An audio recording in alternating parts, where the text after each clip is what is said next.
Welcome to Web Handling. My name is Dave Roysum. In this module, we describe everything you need to know about a common winding defect that is quite commonly misunderstood: the telescope. With this defect, you can lose it during unwinding, during winding, during handling, or during storage. Warning: the telescope is often a hidden defect. That is, you can't see, feel, hear, smell, taste, or touch a telescope before it happens. Worse yet, the telescope is undetectable by almost any instrument or measurement before it happens. Worse yet still, a telescope is not a single defect. Rather, it is a collection of totally different defects that share a superficial outcome: roll edge problems. It is essential to know which telescope type you have because the solution options are totally different. Fortunately, diagnosis is easy. You don't need to be a doctor and you don't need an X-ray machine. All you need is your eyes and know what to look for. The things that determine which type of telescope are easy to observe. These include which layers slipped, when did those layers slip, and the shape of the roll edge. Once you know these things, you are in a great position to know why it slipped and what you can do about it. Before we go any further, we need to be quite careful about language. If there is any doubt, the reader should refer to the must-have Roll and Web Defect terminology book. Though a telescope results in a roll edge that is not straight, strictly speaking, it is because there is CD and/or MD interlayer slippage inside the roll. It is not because the web moved sideways, or the web changed width, or the core moved sideways, all of which will also ruin the roll edges. While these defects are also worthy defects, they have their own diagnostics, causes, and cures.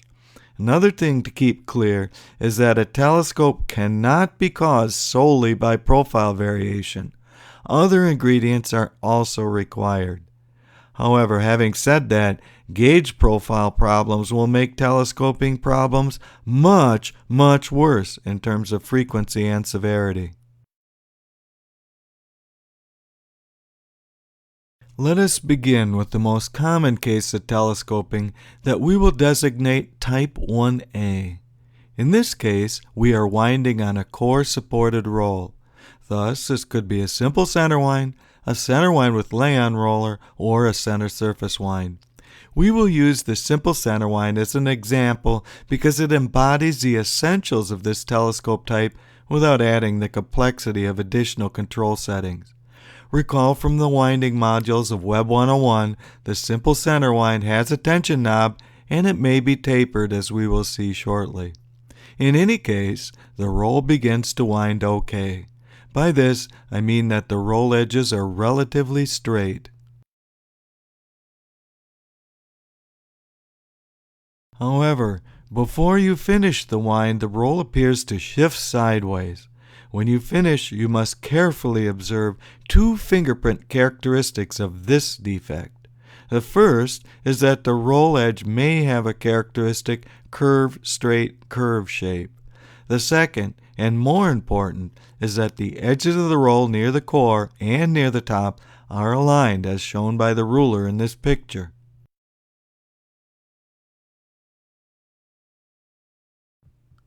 The DNA, or fingerprint, of this particular defect can be seen if you draw a line on the side of the roll midway through the winding cycle. The safe way of doing this is to stop the winder in the middle of the cycle, lock out, tag out, draw the line, and restart. Of course, this may make a mess of the product, but that is not the point. The important point is that the upset caused by drawing a line midway during the winding should not affect the bottom of the roll, where all of the diagnostic action is taking place. So now we can do an autopsy of our telescope from which we can determine several of our options. Looking at the line on the side, we see that the inside of the line is hooked into a curve. This is the fingerprint of this telescoping case. Then, turning our attention to a side view, we see the bottom of the roll slipped out sideways. What about the middle? You can think of the middle like a glacier that is moving along a riverbed where the relative motion is at the bottom. How do you read the top? The outer lip is generated because we continue to add material in the same place as the interior moves sideways. Now we can read some of our options. The minimum safe core size for the given conditions is at the top of the inner curve. If you insist on small cores, then the maximum safe roll is on the bottom of the outer curve. In any case, the mechanism is simple. The core area slips first in the MD, and that then allows sideways movement. What pushes the roll sideways and which way will it go? These are not so important because the troubleshooter will try to eliminate MD slippage that then kills sideways movement. Even so, in most cases, what drives the roll sideways is gauge variation. The roll pushes to the low side. A much less common mechanism is a side-to-side taper of nip load. Sometimes, if you are very, very lucky and everything is dead level, you can telescope straight ahead.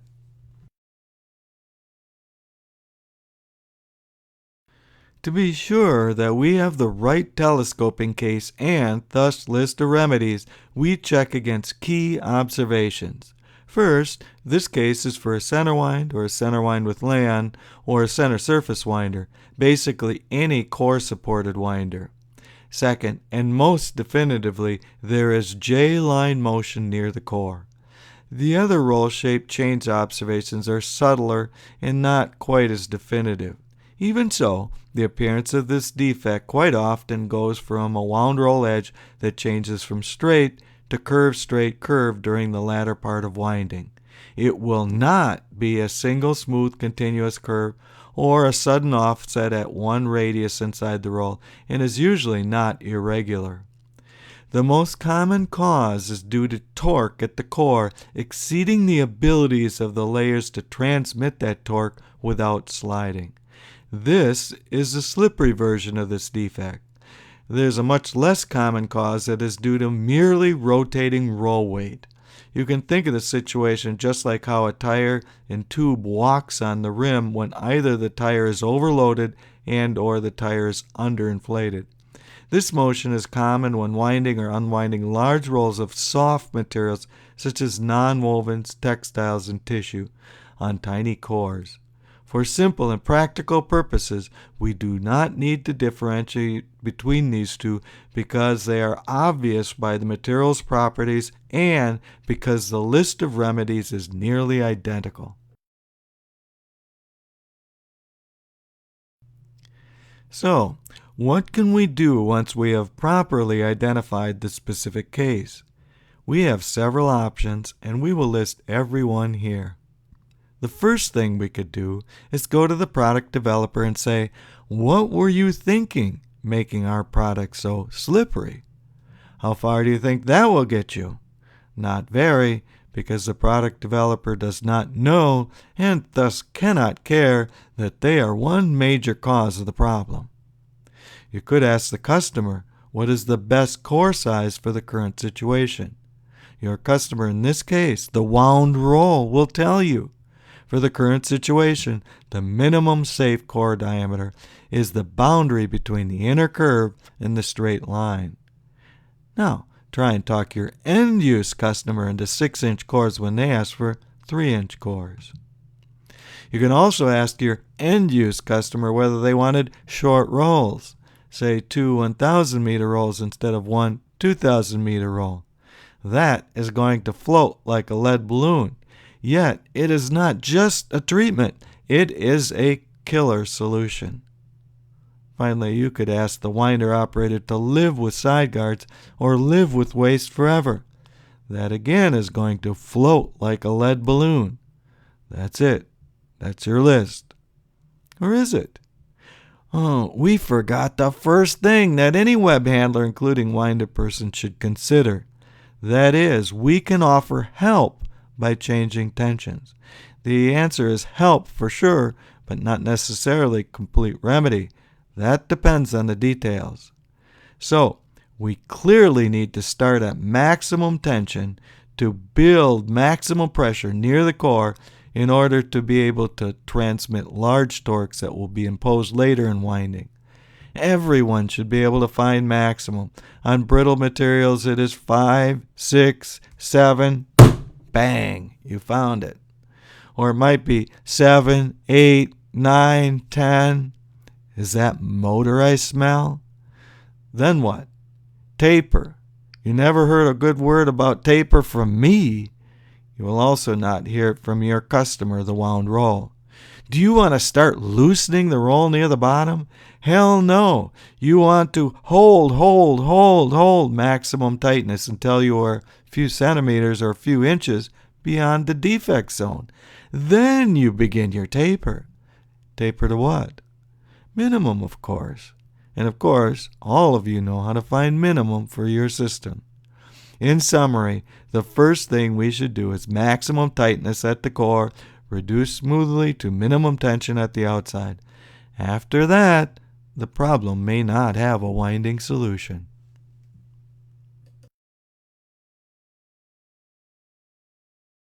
Telescoping case 1b is nearly identical to case 1a that we just talked about.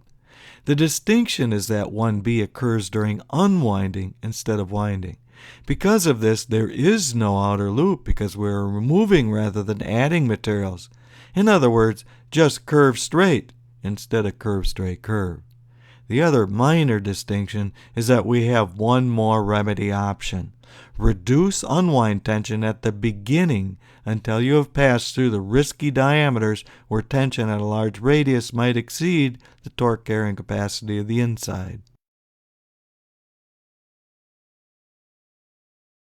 Telescoping case 1c is a little bit different than the first two cases just discussed, even though, here again, MD slippage precedes and thus enables CD slippage.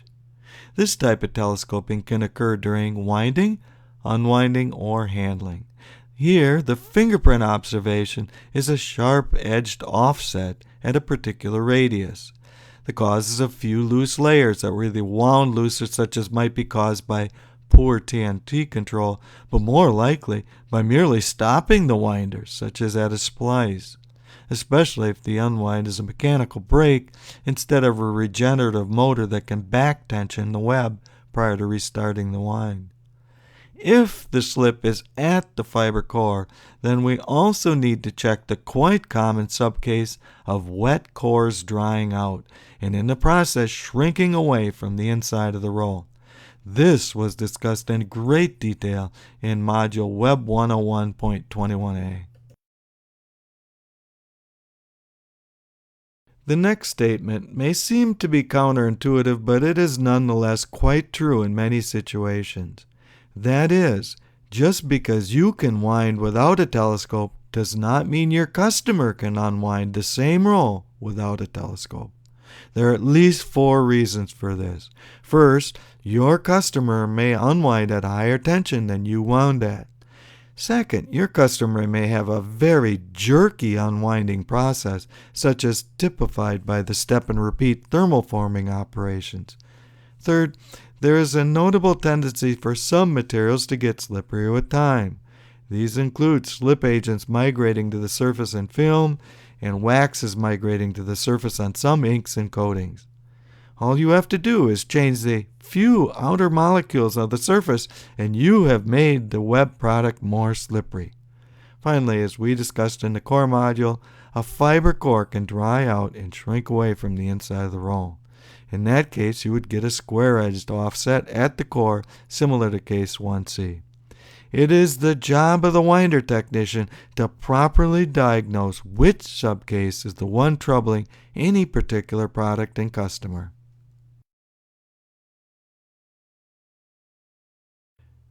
Telescoping case 2 is common with many adhesive products, such as typified by black vinyl electrician's tape or masking tape. These adhesives are generically known as pressure-sensitive adhesives, or PSAs for short. These and many other adhesives flow slowly and thus act like a lubricant. In other words, the wound roll thinks of these as grease rather than glue. There are also other products, such as certain fuzzy webs, that act similarly, though the mechanism is dry rather than liquid shear. In any case, diagnostics is simple. First, the problem usually develops only during storage, except in extremely severe cases where it can also happen during the latter part of winding. Second, and most tellingly, there is no J-line motion, and thus the slip is only in the CD. Third, the products at risk has certain properties, such as typified by certain adhesives and certain very fuzzy products. The remedy list is also simple to begin with. Wind with minimum tightness, start and especially to finish. Here, you probably do not want to taper, as was our strategy in cases 1A and 1B. Instead, we want a constant wind as loose as possible throughout. Any winding tightness just adds to the energy that can cause a sideways push. As an aside, the roll will push to the low caliper side. After that, the remedies are more unpleasant, even if more effective. You can redesign either the web or the roll. There are certain operational remedies that might be helpful depending on the circumstances. For example, if you have a dead level web and winder, you will be at very low risk for sideways movement. For triplex laminations, you might need to do lamination in 2 steps with a cure in between. Sometimes you may need to quarantine the rolls for a time or put them in a hot room to check for stability. For PSAs and similar products, keeping the product cold or at least cool can help enormously. Just as many food products have thermal tattletales to show the food has reached a spoilage temperature, a few web products are similarly specified. Sometimes you can strap rolls together with end boards, but this requires extremely tight and strong straps.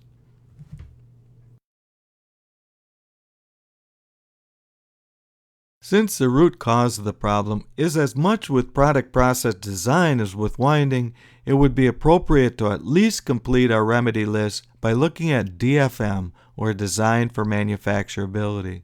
This could include properties such as increased shear viscosity adhesives, though the coder might object. Reducing and or leveling coat weight is also helpful. Before we move on, it would be good to compare the telescope types we have just discussed to illustrate how not only do we have different mechanics, we have different solutions. For example, 1A and 1B move during winding and unwinding respectively, but Type 2 moves during storage. We could also observe a subtle difference in the shape of the edge. With 1A, the outside and core lines up, and that is not true of Type 2. However, by far the safest is to check the J-line. As a practical note, not only are the remedies lists different, the best program for winding tensions are quite different. With 1A and 1B, we want maximum taper. With Type 2, we want no taper at all. We want absolute minimum all the way through the winding cycle.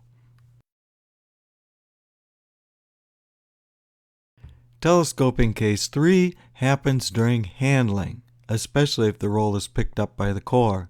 Again, there's no J-line motion, and thus the slippage is only in the CD. Obviously, this is a loose defect, and thus increasing tightness with any or all of the TNTs is an appropriate response. However, look closely at the side of the roll, and you will see the roll tells you that tightening need only be done near the core where the roll edge changes. You can do whatever you wish with the rest of the roll. Again, after we have made our best move on the winder, we move on to product process redesign by changing either the web, or the roll, or roll handling. Telescoping case 4 is more formally known as progressive outward dishing because it tells you the diagnostic shape. Namely, the middle roll edges are straight, the quarter point rolls are more dished outward, but the biggest outward dish is on the outside or AZ rolls. This defect only occurs when multiple rolls are wound on the same axis and is almost exclusively seen on wide two-drum winders, and even then is somewhat uncommon. The mechanism is interesting to note, however, because we see this mechanism in other wound roll defects. To begin with, we should all know that there's a pressure between the layers.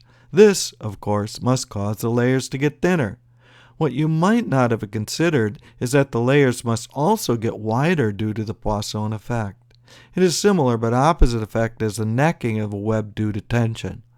Thus, the roll must get wider as it is guaranteed by the laws of physics. If the roll growth is wider than the slit separation, the rolls push outward on each other. This leaves us with two root cause remedies to reducing the push. First, we can wind with minimum tightness. Second, we can increase the gaps between the lanes and the rolls by effective spreading. In addition to decreasing the axial force, we can also increase the resistance of movement to the axial force that is present. The options here include a harder core, a wider shoulder on the chuck, making sure the chuck does not back out due to thrust loads, and making sure the frame does not splay outward. The forces here can reach 5 tons on large paper mill winders. Finally, there are rare telescopes that cause the wound roll to literally unzip itself. Perhaps the most common consumer examples are 35mm photographic film, postage stamps, and sheet metal. A less exaggerated version requires the additional insult of slowing the roll by center braking without any web tension. This happens at the end of the winding cycle on some high-speed winders. In any case, all of these versions are somewhat self-exciting. By this we mean that once started, they are something like an avalanche that continues until the system runs out of energy. Finally, there are really rare situations where the product is dimensionally unstable, perhaps getting longer or thinner with time. Strictly speaking, we should probably just classify these as loose rolls rather than telescoping. Beware, however, that the mechanism is often so powerful that a winder or any winder may not be able to overcome the mechanics of a troubled product or process. Thank you so very much for allowing me to show how to diagnose which of the half-dozen major telescope types you might have by using just a few simple observations. As we saw, this careful diagnostics is necessary in order to construct the correct list of options for effective treatment. Let me know if you have any questions about this must-know subject or any other web handling, converting, winding, or problem-solving topic.